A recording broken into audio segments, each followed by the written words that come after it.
Timberwolves. Here's our virtual campfire. I'm sitting in my living room and I'm going to be telling you a campfire story around some candles. This should be fun. When I was younger, I had an old truck that didn't run very well. I was constantly needing to repair it, but I couldn't afford anything better. One evening, I was driving home from a road trip out near the LA mountains, and it started sputtering, which was a good sign it would soon stop running. Luckily, there was a gas station up ahead, so I pulled in and stopped. I asked the owner of the gas station if I could use his phone to call for help because my cell phone was out of range. Unfortunately, he didn't have a phone way out there in the mountains. So I asked if I could get a couple of hours of sleep while we waited for the next day so that way he could drive me down to the nearest gas station with a phone. He said it would be fine, and he even invited me to have dinner before turning in for the night. We had a nice dinner of beef, potatoes, and beans, and then he showed me where he set up a place for me to sleep in the living room. It was a nice enough house, and I was sure I'd get a good night's sleep. But just before he headed down the hall to his room, he said there was one thing he figured I should know about. So he took me over to his kitchen and pushed the refrigerator out of the way, revealing a trap door in the floor. He grabbed the iron ring on the door and pulled it up. There I saw stairs heading down into the dark, and I followed the guy down the stairs. At this point, I was getting pretty nervous. At the bottom of the stairs, there was a large oak door with an iron bolt. The guy pushed the bolt across, clunk, and pulled the door open and walked through. Down a narrow, dark tunnel, we encountered a steel door with a solid crossbar holding it closed. He lifted the crossbar and struggled to open the door.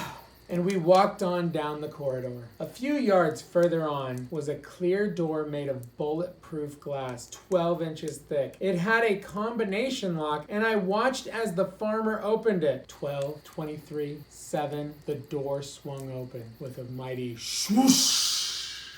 Past this door was a huge cage made of 3-inch round titanium bars. But that wasn't what caught my eye. What I saw was this huge monster inside the cage. It was gigantic. It was covered with purple fur, and it was asleep. The guy said, "This is what I needed to show you. This is my purple gorilla, and you've got to promise me, I mean, really promise me, that you're not going to touch him." Well, I thought to myself, that's the most ridiculous thing I'd ever heard of.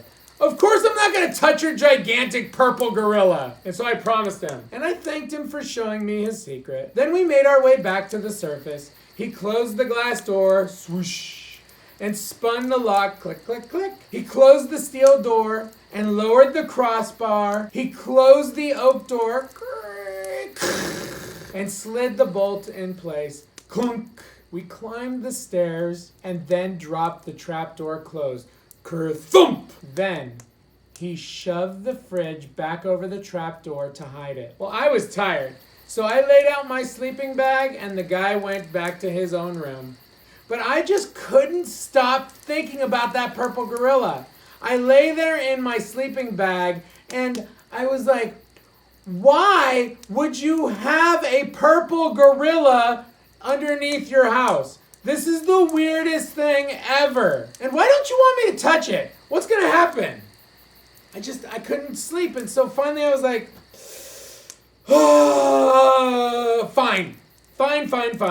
My curiosity got the best of me, and I couldn't fight it any longer. I jumped up and went over and shoved the fridge from the trapdoor. I grabbed the iron ring on the door and pulled it up. I went down the stairs. I pushed the bolt on the oak door open and walked on through. I raised the crossbar on the steel door and struggled to pull the door open. And then I walked on. I came to the 12-inch thick bulletproof glass door and opened the combination lock. I remembered that it was 12, 23, 7. I walked up to the huge cage made of 3-inch round titanium bars and gazed at the purple gorilla that was still fast asleep. I reached out my hand and I softly touched his fur.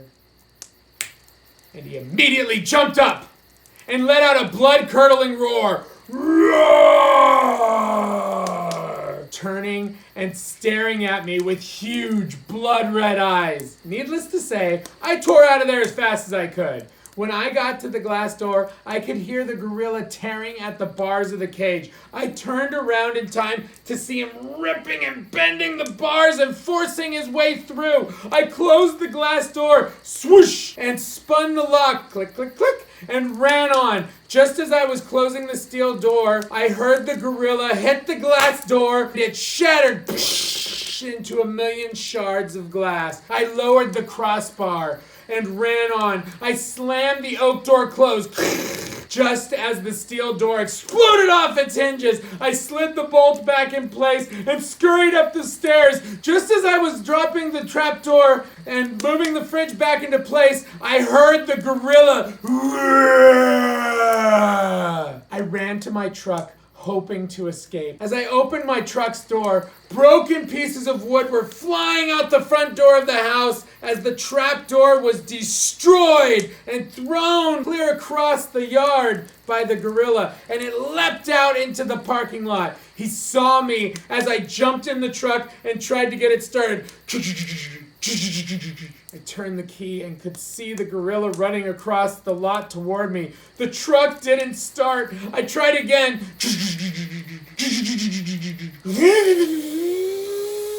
And this time the engine turned over and came to life. Just as I was putting the truck in gear, the purple gorilla reached the door, grabbed the handle, and ripped the door completely off the truck. Ooh! I stomped on the gas.